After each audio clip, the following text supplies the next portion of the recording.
সুপ্রিয় ছাত্রছাত্রীবৃন্দ, আশা করি তোমরা সকলেই ভালো আছো। জাতীয় বিশ্ববিদ্যালয়ের অনলাইন ক্লাসে তোমাদের সবাইকে স্বাগতম। করোনাকালীন শিক্ষা কার্যক্রম চলমান রাখার স্বার্থে জাতীয় বিশ্ববিদ্যালয়ের উদ্যোগে অনলাইন ক্লাসে সংযুক্ত হতে পেরে আমি আনন্দিত। তোমাদের সকলকে স্বাস্থ্যবিধি মেনে চলার আহ্বান জানিয়ে শুরু করছি আজকের অধিবেশন। আমি প্রফেসর মোহাম্মদ রফিকুল ইসলাম, বিভাগীয় প্রধান, উদ্ভিদ বিজ্ঞান বিভাগ, বিএম কলেজ, বরিশাল। আজকে তোমাদের সিলেবাসের ধারাবাহিকতায় আর্কিয়া বা আর্কিও ব্যাকটেরিয়া নিয়ে আলোচনা করব। এই আর্কিয়া বা আর্কিও ব্যাকটেরিয়া এটা ব্যাকটেরিয়া থেকে বিভিন্ন বৈশিষ্ট্যে পার্থক্যমণ্ডিত হওয়ায় একে পরবর্তী সময় পৃথক রাজ্যে স্থান দেওয়া হয় এবং 3 ডোমেন বিশিষ্ট শ্রেণীবিন্যাসে আর্কিয়াকে একটি পৃথক ডোমেনে অন্তর্ভুক্ত করা হয়। এবং এই 3 ডোমেনের মধ্যে তোমরা প্রথম দিকে ক্লাসে পড়েছো অণুজীবের শ্রেণীবিন্যাসে, যে একটি হলো ব্যাকটেরিয়া, একটি হলো ইউকেরিয়া, আর একটি হলো আর্কিয়া। এখন এই আর্কিয়া কেন পৃথক এবং কেন একটা গ্রুপের বা একটা ডোমেনের স্থান দখল করে আছে তার বিস্তারিত আমরা আজকে আলোচনা করব। আমরা প্রথমে আসা যাক যে আর্কিয়ার সংজ্ঞা। এখানে বলা হয়েছে যে অস্বাভাবিক অঙ্গ সংস্থান, শারীরতাত্ত্বিক বৈশিষ্ট্যে এবং বংশগতীয় বৈশিষ্ট্যে পার্থক্যমণ্ডিত মিথানোজেন্স চরম লবণাক্ততায়, চরম তাপে জন্মাণু সরল এককোষী অণুজীবকে আর্কিয়া বলা হয়। কার্ল ওয়েস এই সর্বপ্রথম আর্কিয়া আবিষ্কার করেন। তিনি 1977 সালে গ্যালাপাগোস দ্বীপের নিকটে সমুদ্রের 2600 মিটার গভীরে চরম ভাবাপন্ন পরিবেশে কিছু ব্যাকটেরিয়ার ন্যায় অণুজীব দেখতে পান, যাদেরকে আর্কিয়া রাজ্যে স্থাপন করেন। এখানে ইউব্যাকটেরিয়া এবং আর্কিয়ার দুইটি চিত্র পাশাপাশি আসছে। আমরা যখন তুলনা করব আর্কিয়ার সাথে ইউব্যাকটেরিয়া, তখন বিস্তারিত আমরা এই নিয়ে আলোচনায় আসব। আমরা নেক্সট স্লাইডে যাই, যে আর্কিয়া কোথায় বসবাস করে, আর্কিয়ার বাসস্থান কি। আর্কিয়া চরম ভাবাপন্ন পরিবেশে জন্মায়, এজন্য আর্কিয়াকে এক্সট্রিমোফিলস বলা হয়। এক্সট্রিমোফিলস হলো তাদেরকে বলা হয় যারা স্বাভাবিক নয়, অস্বাভাবিক পরিবেশে জন্মায়, এবং এক্সট্রিমোফিলস তাদেরকে বলা হয় যারা উষ্ণ প্রসবন বা অতিরিক্ত ঠান্ডায়, অতিরিক্ত গরমে বা অতিরিক্ত পিএইচ বা বেশি পিএইচে, অর্থাৎ অতিরিক্ত ক্ষারীয় অবস্থায় বা অনেক কম পিএইচে বা অতিরিক্ত অম্লীয় পরিবেশে যারা জন্মায় তাদেরকে বলা হয় এক্সট্রিমোফিলস। এখানে বলা হয়েছে যে উষ্ণ প্রস্রবণ আগ্নেয়গিরির পানিতে উচ্চ তাপমাত্রায় গভীর সমুদ্রের ভেন্টে, যেখানে নাকি টেম্পারেচার ফুটন্ত পানির মতো, কয়লার খনির শিখাহীন জ্বলন্ত আবর্জনায়, উচ্চ লবণাক্ত পরিবেশে, লবণাক্ত মাছে, উচ্চ অম্লীয় পরিবেশে, এখানে বলা হয়েছে পিএইচ 1, অবায়বীয় জলাশয়ের কাদায়, লেক এবং সমুদ্রের তলদেশে, সমুদ্রের 10,000 মিটার গভীরতায়, যেখানে উচ্চ বায়ুমণ্ডলীয় চাপে, তার মানে 265 বায়ুমণ্ডলীয় চাপে, কখনো অত্যাধিক ঠান্ডায় এবং প্রাণীর পরিপাকতন্ত্রে,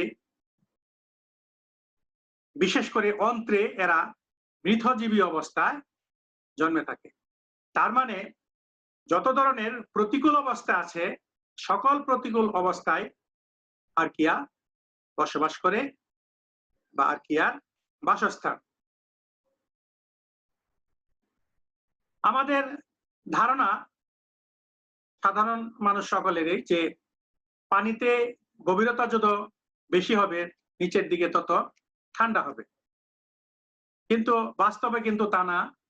সমুদ্রের গভীর সমুদ্রে সেখানে পানির তাপমাত্রা ফুটন্ত পানির তাপমাত্রা সমান, কারণ তা না হলে যদি আস্তে আস্তে নিচের দিকে ঠান্ডা হতো তাহলে নিচের দিকে পানি জমে যেত, আর যদি জমে যেত তাহলে সেটা বরফ হয়ে উপরে উঠে যেত। এজন্য আমাদের সব ধারণাই কিন্তু সাধারণ ধারণা কিন্তু ঠিক নয়। আমরা এখানে কয়েকটি উদাহরণ দেখানো হয়েছে যে থার্মোফিলিক আর্কিয়া, তার মানে যারা অত্যাধিক তাপে জন্মে, যেমন থার্মোপ্লাজমা, এরা 85 ডিগ্রি থেকে 110 ডিগ্রি সেন্টিগ্রেড তাপমাত্রায় ভালো জন্মে পাইরোকক্কাস। তার মানে তাদের ভালো জন্মানোর জন্য মিনিমাম 85 ডিগ্রি সেন্টিগ্রেড টেম্পারেচার দরকার আর ম্যাক্সিমাম 10 ডিগ্রি। তার মানে 100 ডিগ্রি সেন্টিগ্রেডে যেখানে পানি ফুটে তাহলে 110 ডিগ্রি সেন্টিগ্রেড, তাহলে একটু অনুমান করা যায় যে কত টেম্পারেচার বেশিতে তারা জন্মাইতে পারে। অম্লত্ব পছন্দকারী আর্কিয়া থার্মোপ্লাজমা। মারাত্মক অবায়বীয় অবস্থায় জন্মে মিথানোব্যাকটেরিয়াম। এরা মিথেন গ্যাস উৎপন্ন করে এবং যেখানে বিশেষ করে বায়োগ্যাস প্লান্টে এদেরকে পাওয়া যায়। উচ্চ ক্ষারকীয় পরিবেশে জন্মে, যেমন ক্ষারীয় লবণাক্ত হ্রদে জন্মায় নাইট্রোনোব্যাকটেরিয়াম।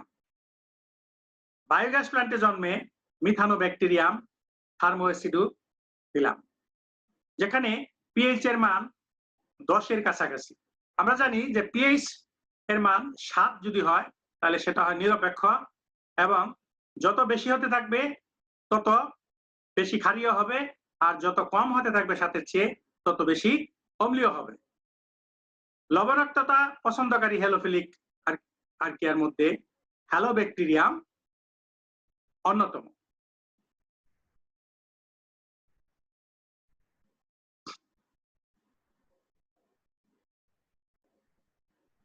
আমরা তারপরে স্লাইডে আসি।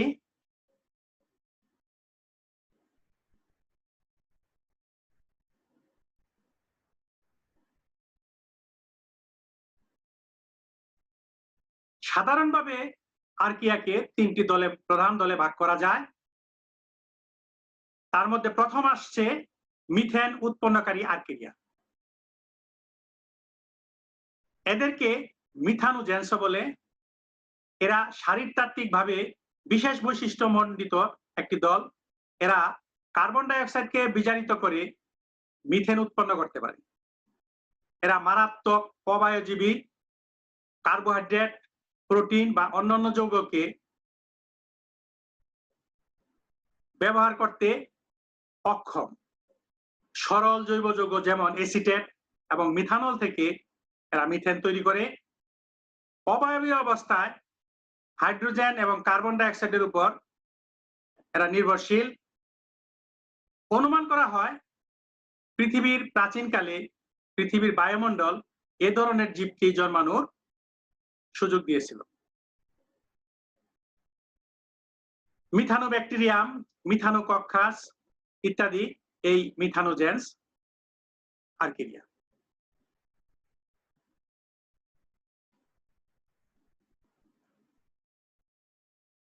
আমরা পরের স্লাইডে আসি।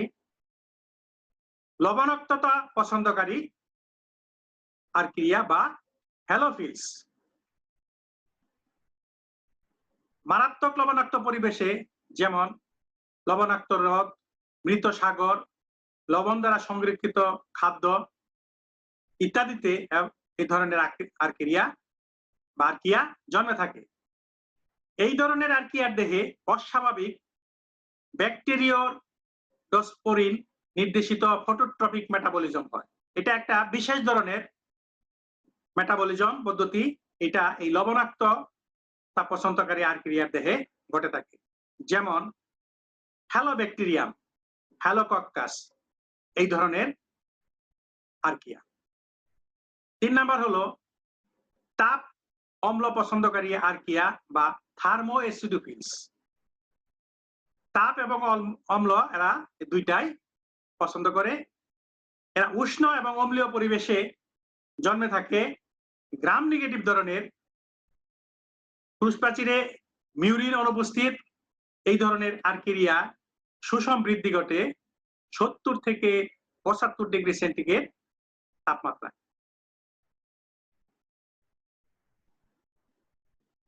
যেমন সালফোলোবাস, এসিডোথার্মাস, থার্মোপ্লাজমা। এদের অম্লীয় পরিবেশে পিএইচ এর মান 1 থেকে 5 এরা ভালো জন্মায়।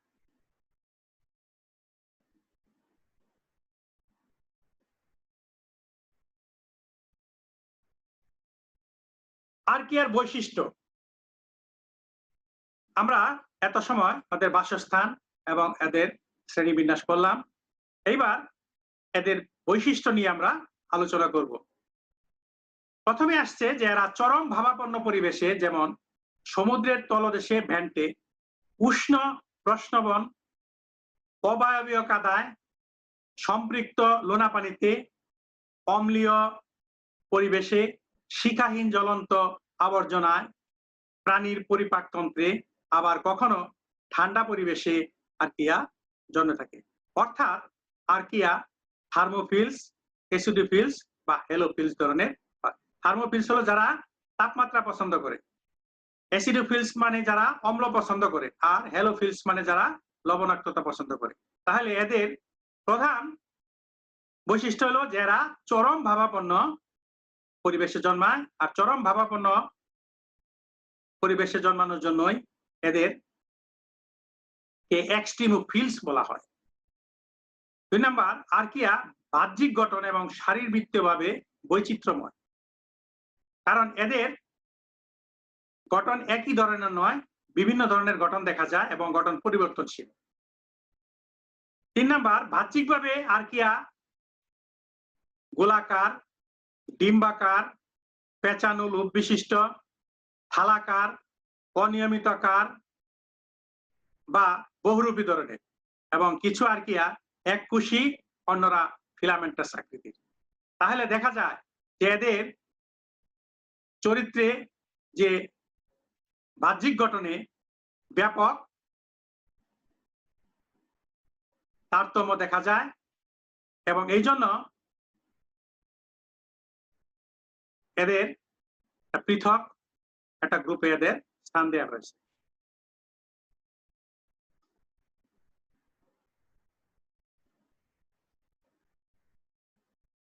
আমরা পরের স্লাইডে আসি।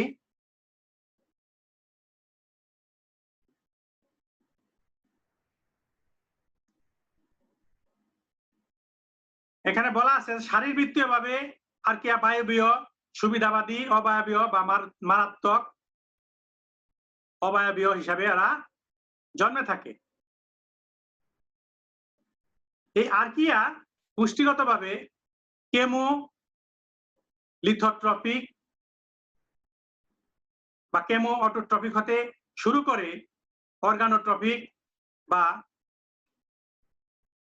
এর কিছু সদস্য আছে কার্বন ডাই অক্সাইড এবং হাইড্রোজেনকে পরিবর্তন করে মিথেন উৎপন্ন করে। এদেরকে মিথানোজেন্স বলে। যে সমস্ত আর্কিয়া ব্যাকটেরিয়া মিথেন উৎপন্ন করতে পারে এদেরকে বলা হয় মিথানোজেন। আর্কিয়াকে গ্রাম রঞ্জন পদ্ধতিতে রঞ্জিত করা যায় এবং এদেরকে গ্রাম পজিটিভ এবং গ্রাম নেগেটিভ হিসাবে চিহ্নিত করা যায়। তাহলে আর্কিয়া এটা ব্যাকটেরিয়ার সাথে মিল আছে যে এরা গ্রাম পজিটিভ গ্রাম নেগেটিভ দুই ধরনেরই হতে পারে। তাহলে দেখা যায় এদের কিছু বৈশিষ্ট্য গ্রাম পজিটিভ মানে ব্যাকটেরিয়ার সাথে সামঞ্জস্যপূর্ণ, আবার কিছু বৈশিষ্ট্য আছে এদের ব্যাকটেরিয়ার সাথে কোনো মিল এদের নাই, যে কারণে এদেরকে পৃথক ডোমেনে স্থান দেওয়ার প্রয়োজন পড়েছে।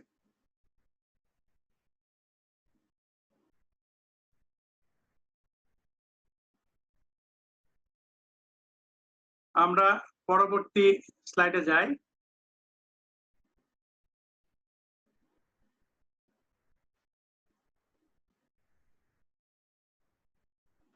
বিভিন্ন সময় বিভিন্ন জন সংযুক্ত হলে একটা অসুবিধা দেখা দেয়, দেখো তাদেরকে বারবার এন্ট্রান্স দিতে হচ্ছে, তাতে সময় নষ্ট হয়।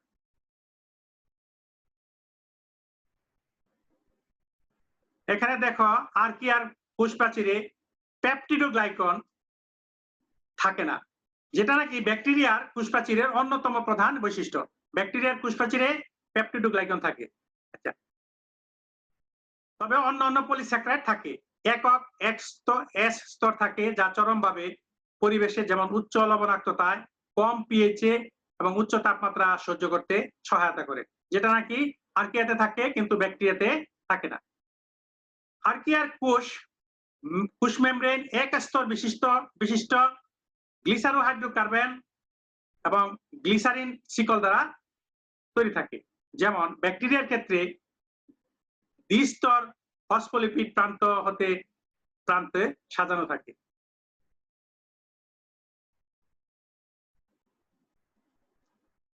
কোন কোন আর্কিয়াতে কোষ মেমব্রেনের বাইরে একই ধরনের কোষ ইনভেলাপ দেখা যায়।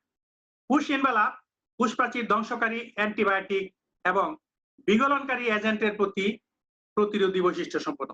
তাহলে এই কারণেই দেখা যায় যে অ্যান্টিবায়োটিক এবং কোষ প্রাচীর ধ্বংসকারী বা বিগলনকারী এজেন্টের প্রতি এরা প্রতিরোধী বৈশিষ্ট্য প্রদর্শন করে থাকে। তারপরে নাম্বার, আর্কিয়াতে সাধারণত অম্লীয় রাইবোজোমাল প্রোটিন থাকে।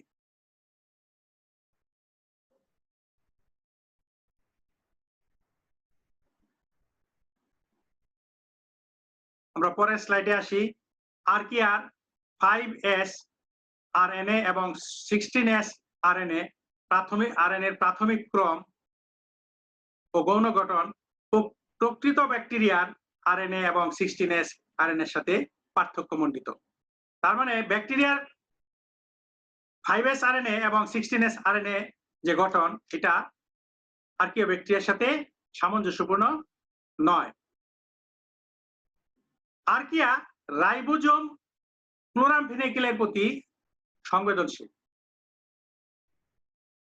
আর্কিয়ার জিনোম একক গোলাকার ডিএনএ অণু দ্বারা গঠিত, যার আকার 1x10⁶ হতে 3x10⁶ বেস পেয়ার বা ক্ষারক জোড়।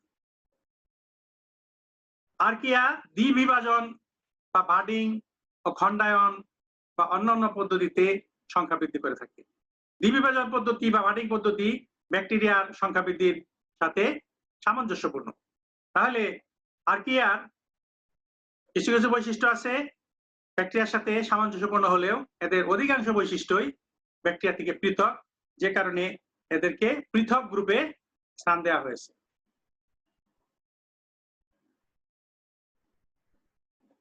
এবার আমরা পরের স্লাইডে আসি। গুরুত্ব, যে আর্কিয়ার গুরুত্ব কি। আর্কিয়া আবিষ্কারের পর এর গুরুত্ব দিন দিন বৃদ্ধি পাচ্ছে। গভীর সমুদ্র থেকে সংগৃহীত জীবন্ত আর্কিয়া হতে পৃথকীকৃত ডিএনএ পলিমারেজ এনজাইম বর্তমানে পলিমারেজ চেইন বিক্রিয়ায় ব্যবহৃত হচ্ছে। পলিমারেজ চেইন বিক্রিয়া হলো পিসিআর। এখন এই পিসিআর শব্দের সাথে কিন্তু আমরা এখন খুবই পরিচিত, কারণ এই পিসিআর মেশিনের সাহায্যে করোনার টেস্ট করা হয়, যে কারণে এখন আমরা ছোট বড় শিক্ষিত অশিক্ষিত সবাই এই পিসিআর নামের সাথে পরিচিত বা পিসিআর শব্দের সাথে পরিচিত। এই পিসিআর এর মেশিন যেখানে আছে সেখানেই করোনার পরীক্ষা বা টেস্ট করা সম্ভব। এছাড়াও পিসিআর এর যে গুরুত্ব আছে সেখানে এই বলা আছে যে পিসিআর কৌশল প্রয়োগ করে অনেকগুলো ডিএনএ কপি তৈরি করা যায়। দ্বিসূত্রক ডিএনএ কে 98°C তাপমাত্রায় উত্তপ্ত করে পুনরায় ঠান্ডা করলে ডিএনএ পলিমারেজ অনুরূপ ডিএনএ সূত্র তৈরি করতে পারে। এইভাবে কয়েক মিনিট পর পর ক্রমান্বয়ে গরম এবং ঠান্ডা করে কয়েক ঘন্টায় লক্ষ লক্ষ কপি ডিএনএ তৈরি করা সম্ভব। মেসোমেল অণুজীব থেকে উৎপন্ন ডিএনএ পলিমারেজ 98 ডিগ্রি সেন্টিগ্রেড তাপমাত্রায় ভেঙে যায়। তাই প্রতিবার মিশ্রণে ডিএনএ পলিমারেজ যোগ করতে হয়। কিন্তু থার্মোফিলাস অণুজীব যেমন থার্মোকক্কাস, লিটোরালিস এবং পাইরোকক্কাস নামক আর্কিয়া হতে প্রাপ্ত ডিএনএ পলিমারেজ 98 ডিগ্রি সেন্টিগ্রেড তাপমাত্রায়ও ভেঙে যায় না। ফলে এরা সহজেই উচ্চ তাপমাত্রায় কার্যকারী থাকে। ফলে পিসিআরে বারবার ডিএনএ পলিমারেজ যোগ করার প্রয়োজন হয় না এবং সহজে অল্প সময়ে অনেকগুলি ডিএনএ তৈরি করা যায়। ব্যান্ড আর এবং ডিপ ব্যান্ড এ প্রতি মিনিটে ডিএনএ 1000 বেস তৈরি করতে সক্ষম। মিথানোজেন্সের অনেক অর্থনৈতিক গুরুত্ব আছে। তার মধ্যে শহরের ময়লা পানি বন্দোবস্তকরণে মিথানোজেন্স ব্যবহৃত হয়। এই সমস্ত আর্কিয়া হাইড্রোজেনের সাথে কার্বন ডাই অক্সাইডকে যুক্ত করে মিথেন তৈরি করে জলাশয়ের তলদেশে আর্কিয়ার কার্যকারিতায় জৈব বস্তু ভেঙে কার্বন ডাই অক্সাইড এবং হাইড্রোজেন উৎপন্ন হয়। মিথানোজেন এই কার্বন ডাই অক্সাইড এবং হাইড্রোজেনকে যুক্ত করে মিথেন এবং পানি উৎপন্ন করে।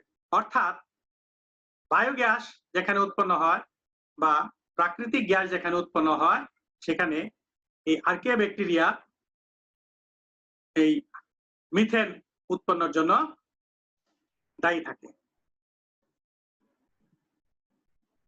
আর্কিয়াতে উপস্থিত লাক্স জিন, এটা বিশেষ ধরনের জিন, সেটা আলো বিচ্ছুরণের জন্য দায়ী। এই লাক্স জিন বিভিন্ন ব্যাকটেরিয়ার দেহে স্থানান্তর করে এদের উপস্থিতি সহজে শনাক্তকরণ করা যায় এবং এটা ব্যবহার করা হয়েছে রোগ সৃষ্টিকারী জ্যান্থোমোনাসের দেহে লাক্স জিন স্থানান্তর করে উদ্ভিদ দেহে এর সংক্রমণের পথ শনাক্ত করা সম্ভব হয়েছে।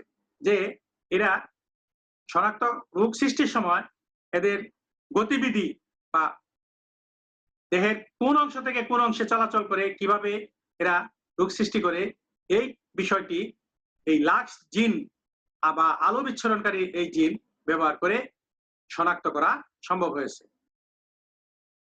ব্রেডাই রাইজোবিয়াম এই লাক্স জিন স্থানান্তর করে সয়াবিন গাছের মূলে নোডিউল গঠন পদ্ধতি পর্যবেক্ষণ করা হয়েছে। তার মানে সয়াবিনের মূলে যে নোডিউল সৃষ্টি হয় সেটা কিভাবে সৃষ্টি হয়েছে এবং ব্যাকটেরিয়ার কার্যকারিতা কি, এটা এই লাক্স জিন ব্যবহার করে শনাক্তকরণ সম্ভব হয়েছে। জিন প্রকৌশলে প্লাজমিড এবং ক্রোমোজোমাল জিনের বিনিময়ের ক্ষেত্রে মিথানোজেন গুরুত্বপূর্ণ ভূমিকা পালন করে। মিথানোকক্কাস, থার্মো অটোট্রপিকাস যখন কার্বন ডাই অক্সাইড এবং হাইড্রোজেনের উপস্থিতিতে জন্মে তখন নাইট্রোজেন সংবন্ধন করতে পারে। এই আর্কিয়া 65 ডিগ্রি সেন্টিগ্রেড তাপমাত্রাতেও নাইট্রোজেন সংবন্ধন করতে সক্ষম। আর্কিয়ার বহিঃকোষীয় এনজাইম বায়োটেকনোলজিতে খাদ্য, ডিটারজেন্ট, কাগজ ও ঔষধ শিল্পে ব্যবহারের সুযোগ রয়েছে। আর্কিয়া থেকে প্রাপ্ত পেপটিনেস জুস ও ওয়াইনকে স্বচ্ছ করার কাজে ব্যবহার করা হচ্ছে।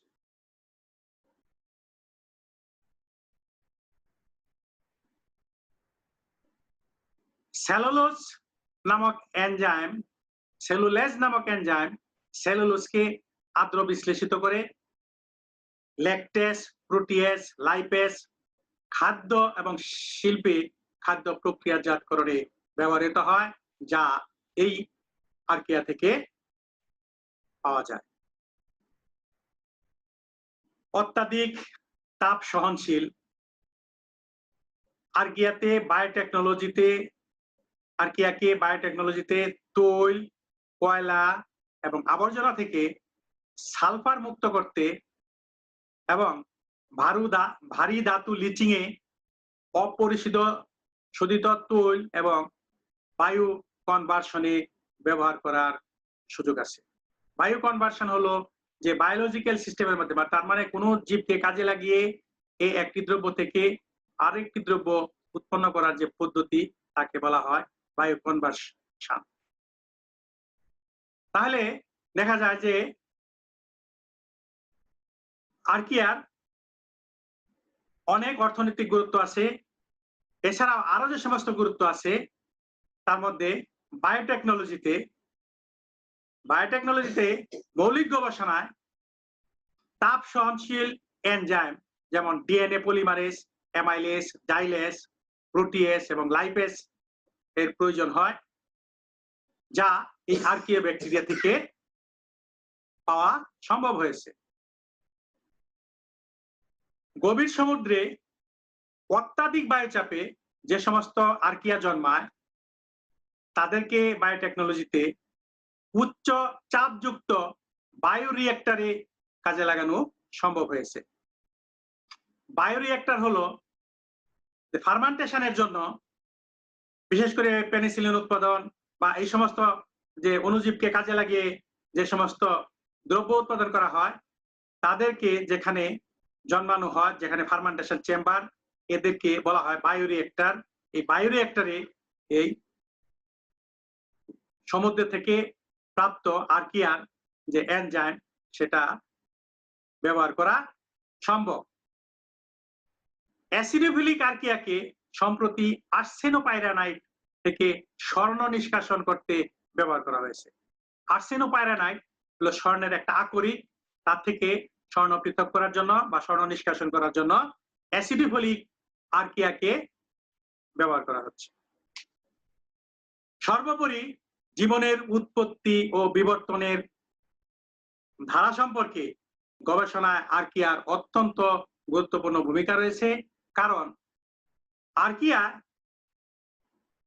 যে এক্সট্রিমোফিলিক কন্ডিশনে জন্মায়, পৃথিবীর শুরুতে পৃথিবীর পরিবেশীয় অবস্থা এক্সট্রিমোফিল ছিল এবং সেই অবস্থায় আর্কিয়ার উপস্থিতি সেটা জীবনের উৎপত্তির বা বিবর্তনের ক্ষেত্রে একটা গুরুত্বপূর্ণ ভূমিকা পালন করে।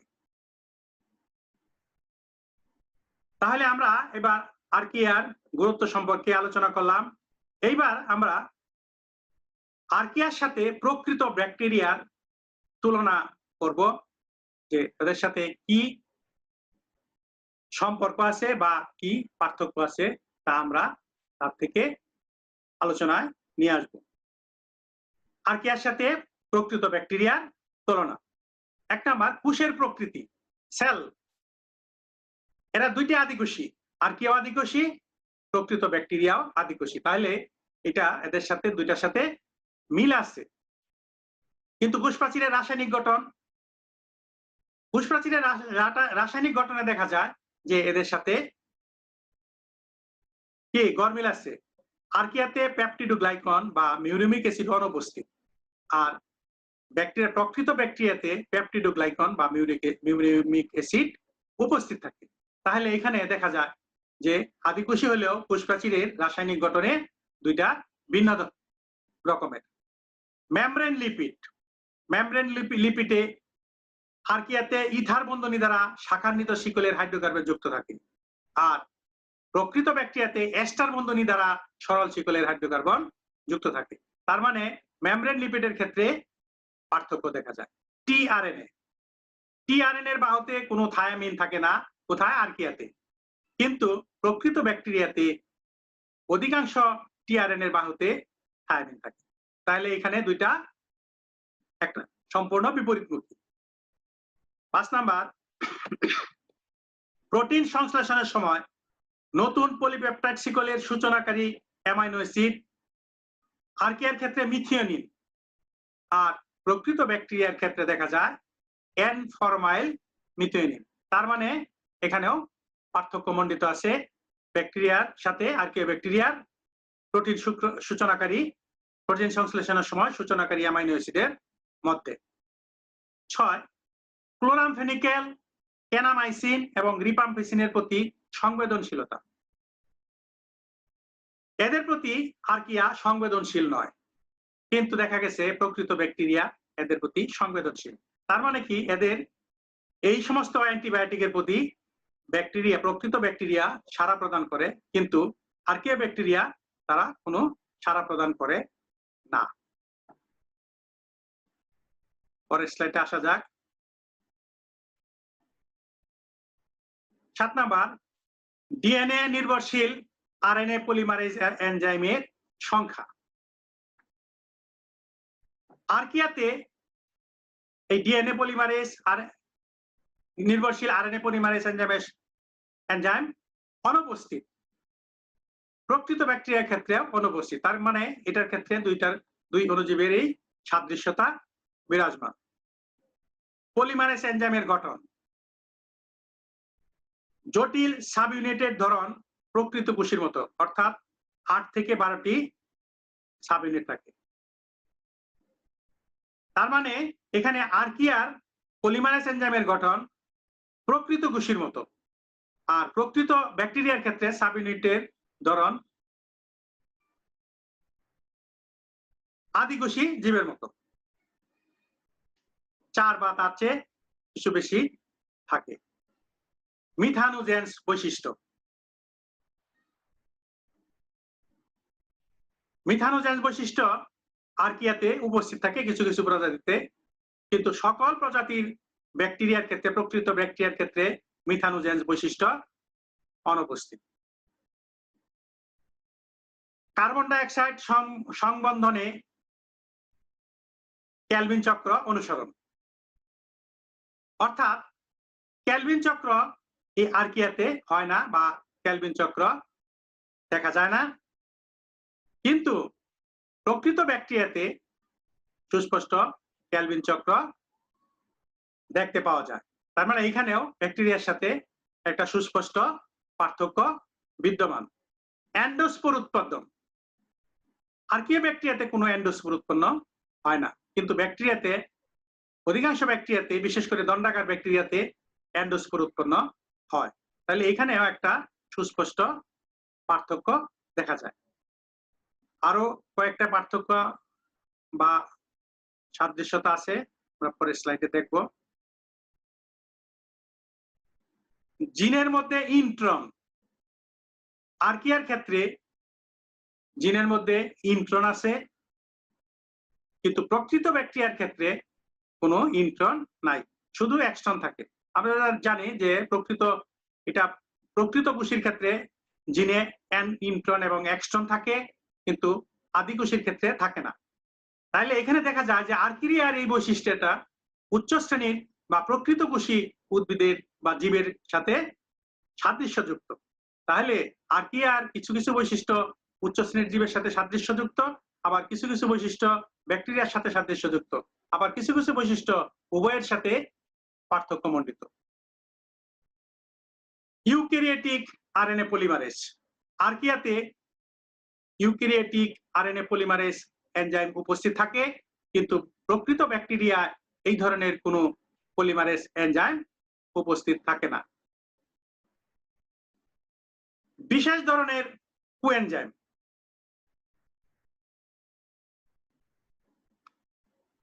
বিশেষ ধরনের কোএনজাইম আর্কিয়ার ক্ষেত্রে উপস্থিত থাকে, কিন্তু প্রকৃত ব্যাকটেরিয়ার ক্ষেত্রে বিশেষ ধরনের কোনো কোএনজাইম উপস্থিত থাকে না। তারপরে আছে সাধারণ আবাসস্থল।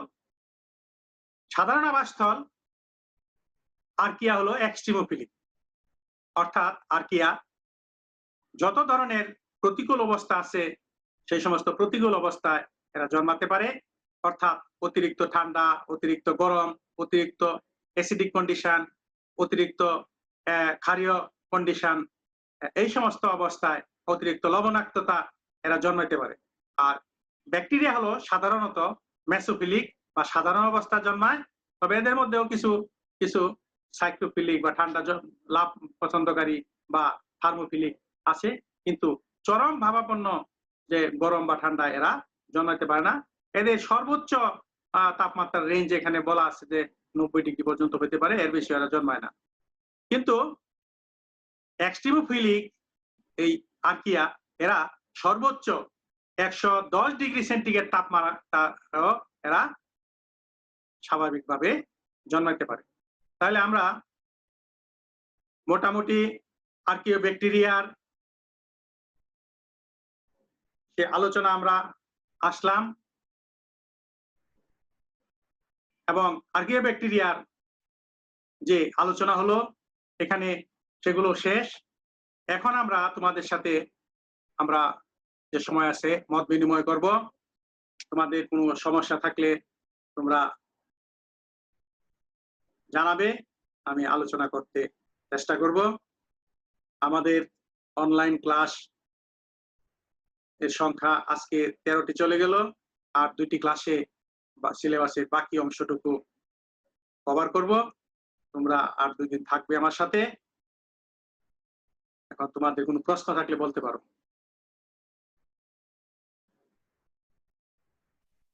জয় শিকদার,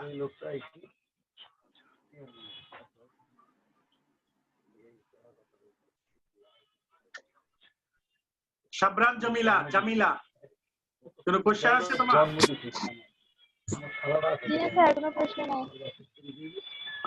কার কি প্রশ্ন আছে বলো? অনেকের তো উপস্থিত দেখতেছি আজকে।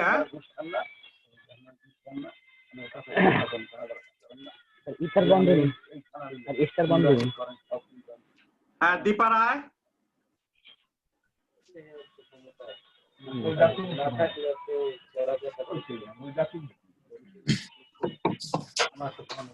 সুমাইয়া আক্তার। এখন আমার তো সামনাসামনি ক্লাসে তো আমি তোমাদেরকে প্রশ্ন করতাম উত্তর জানার জন্য যে তোমরা কি বুঝতে পারলা কি বুঝতে পারো নাই, কিন্তু এখন তো সেই সুযোগ নাই। এখন একতরফা ভাবে পড়ানো হচ্ছে, আর তোমাদের সুযোগ আছে প্রশ্ন করার, কিন্তু আমার সেই সুযোগ নাই বললে চলে। তোমাদের প্রশ্ন থাকলে জরুরি বলো, সময় প্রায় শেষ হয়ে আসছে। তোমাদের কোনো প্রশ্ন থাকলে বলো। ইথার বন্ধনী এবং এস্টার বন্ধনী কি এটা দুটো? হ্যাঁ বলো। হ্যাঁ, কি বন্ধনী? ইথার বন্ধনী আর এস্টার বন্ধনী। হ্যাঁ, ইথার বন্ধনী আর এস্টার বন্ধনী। আচ্ছা, এটা হ্যাঁ একটা ইথার এবং ইথারের কথা বলছো, ইথার বন্ধনী আর হলো এস্টার বন্ধনী। আচ্ছা, এটা হলো কেমিস্ট্রির ব্যাপার। তারপরে আমি বলছি যে এস্টার যে যৌগ আছে, এই এস্টার যৌগের যখন বন্ধনী থাকে মানে অংশগ্রহণ করে এই পুষ্পাচিরে, তখন এটাকে বলা হয় এস্টার বন্ধনী। আর যখন ইথার যৌগ অংশগ্রহণ করে তখন সেটাকে বলা হয় ইথার বন্ধনী। আর প্রশ্ন?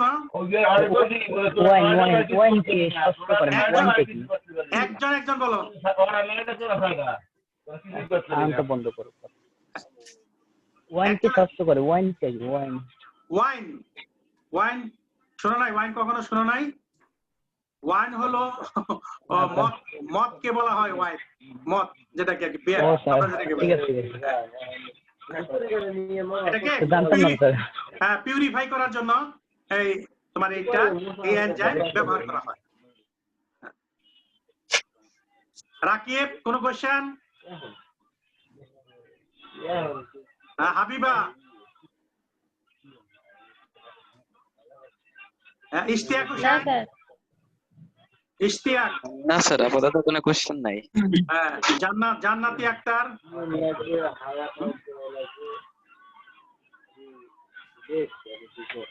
জিবনি?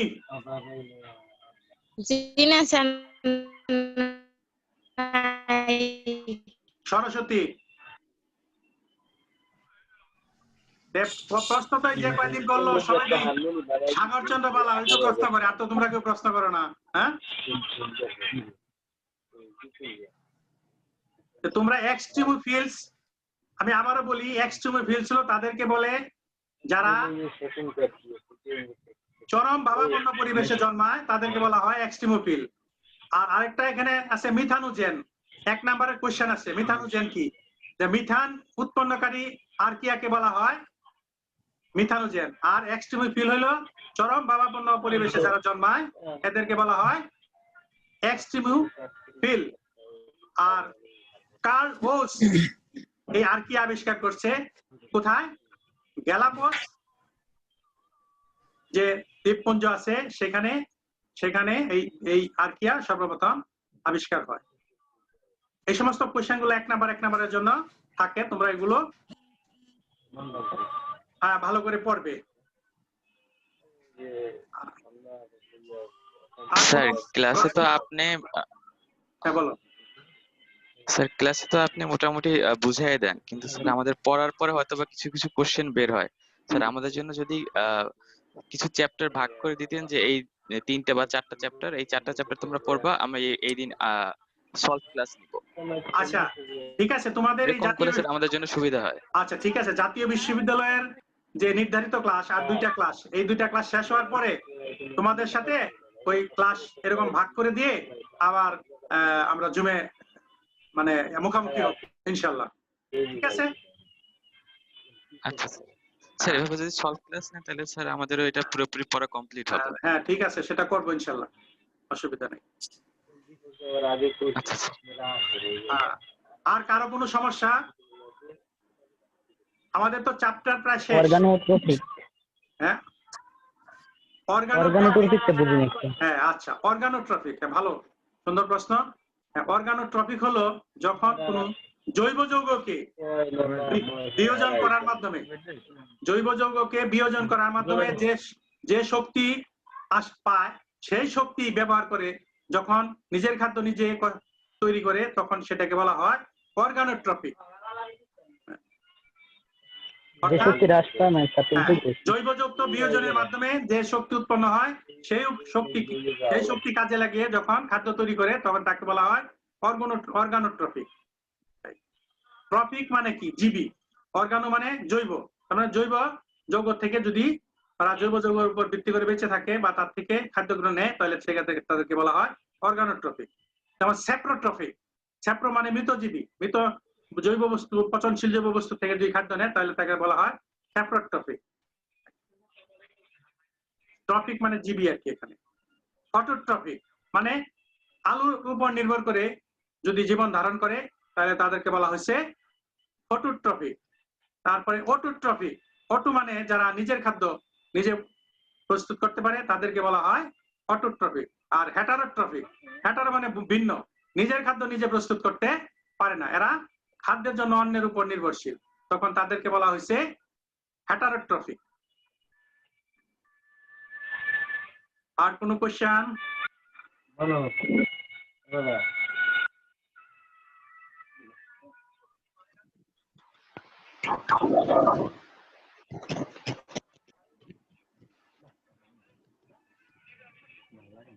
হাফিজা বেবি কি শুনছো? জয় শিকদার তো কোনো কোশ্চেন করতেছো না, কি ঘটনা কি? তুমি তো আগে প্রশ্ন করতা।